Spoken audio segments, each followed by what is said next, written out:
Hi there, and welcome back to the Goon Squad.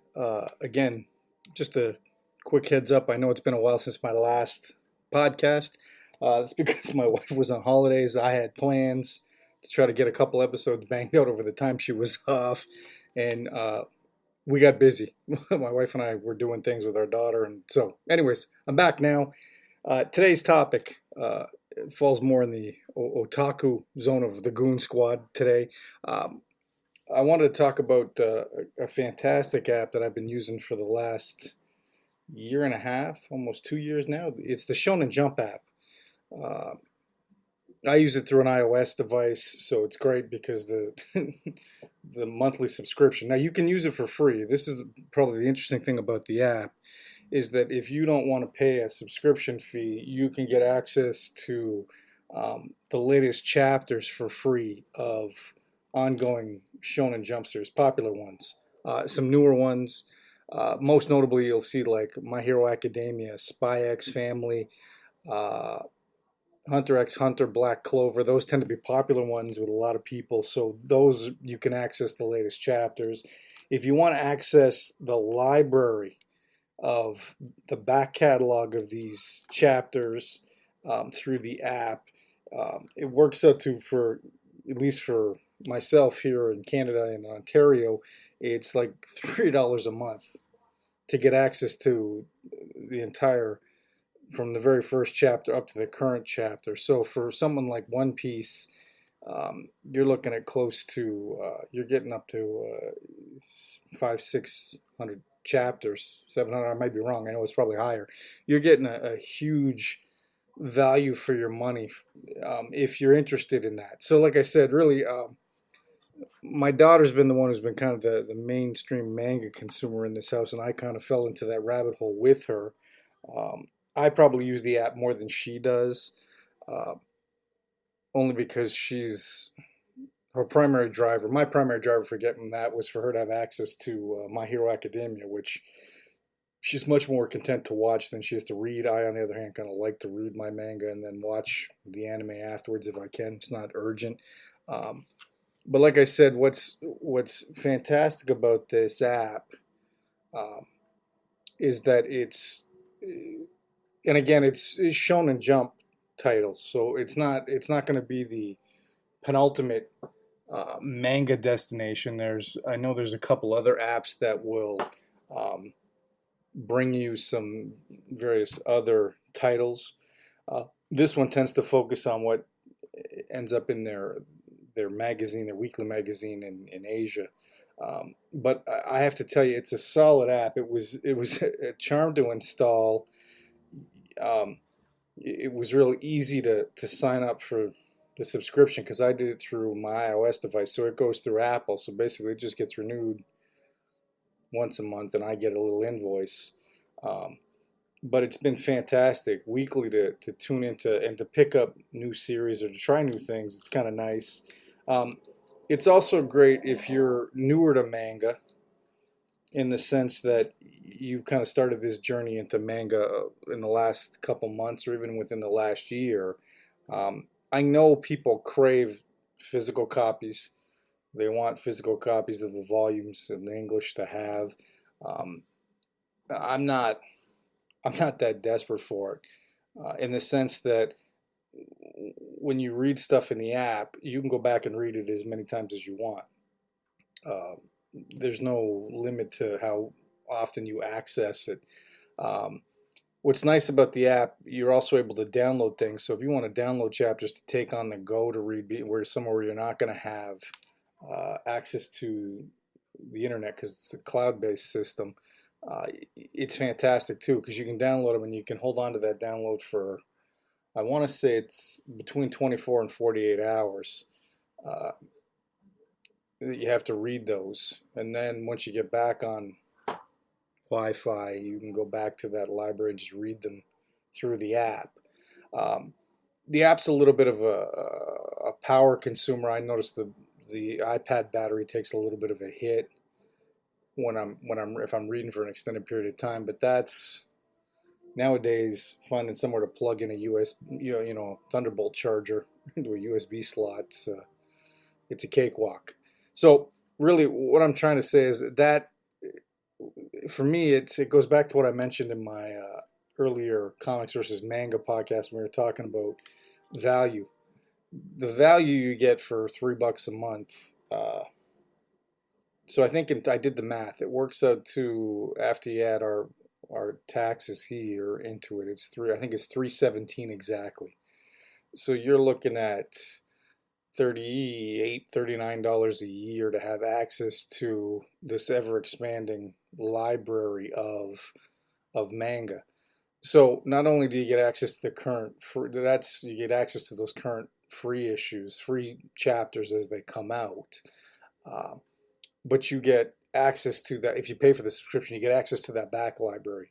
So if you stop and think about it, if you wanted to jump into a fairly complex series like, or lengthy series like One Piece, or you've kind of been bit by the My Hero Academia bug and want to get into that and read the manga alongside watching the anime,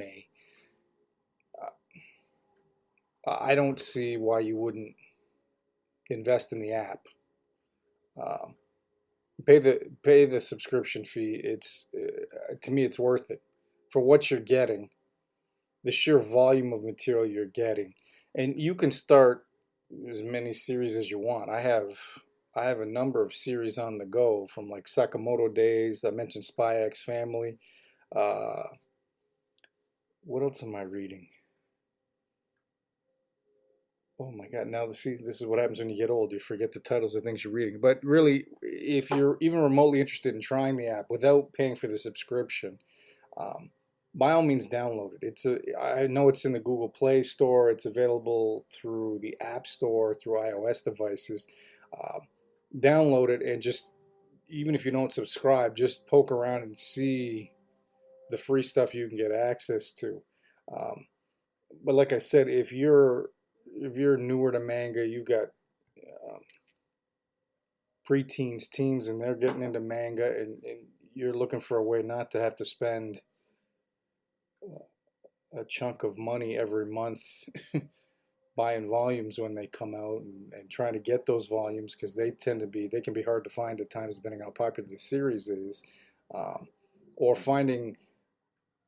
That's what I've noticed, and I know this is part of the pandemic issue, but you looking at established series, trying to find those early volumes places, even online now, it's really hard. My daughter's into, well, Jujutsu Kaisen's another one I've been reading, which is insanely popular, and yet I still can't find volumes 7 and 9 anywhere around where I'm living. I mean, I've been poking around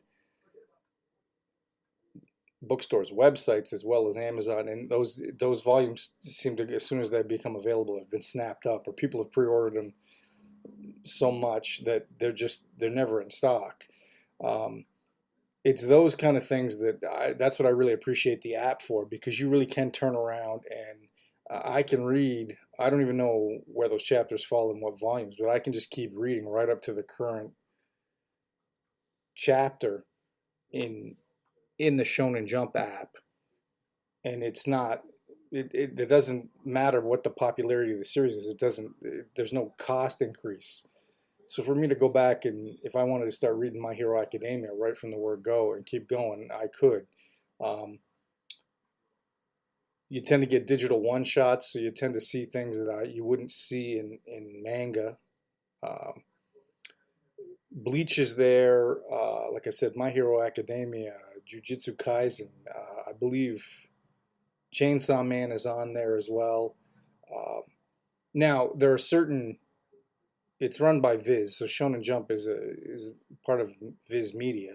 Um, there are certain signature series that don't end up on the app. So things like Beastars is not there.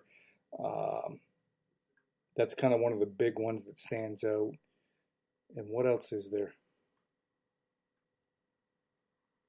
There's a couple other ones that are popular but are not on the app.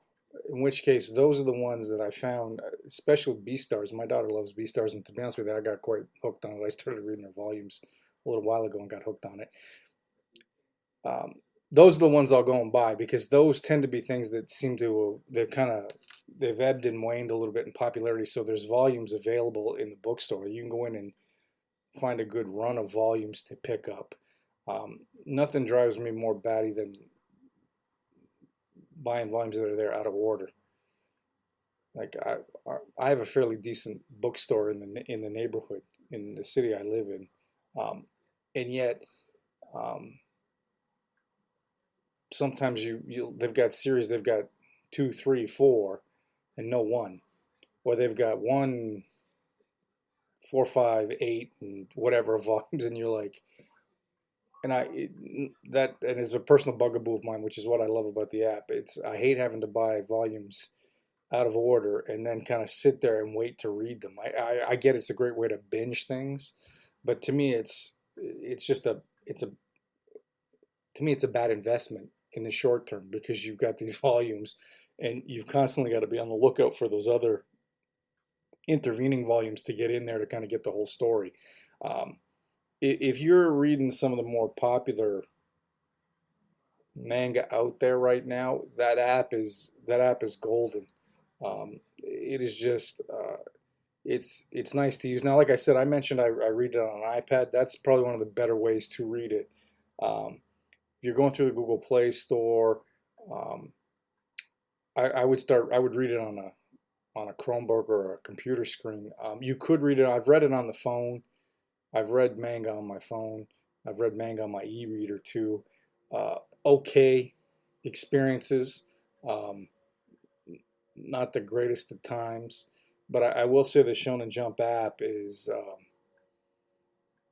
just it's well executed for what it is, and it's one of the cheapest ways to access a huge library of manga. Anyways, that's all for today. Thanks very much for listening to the Goon Squad. Until the next time, have a great day.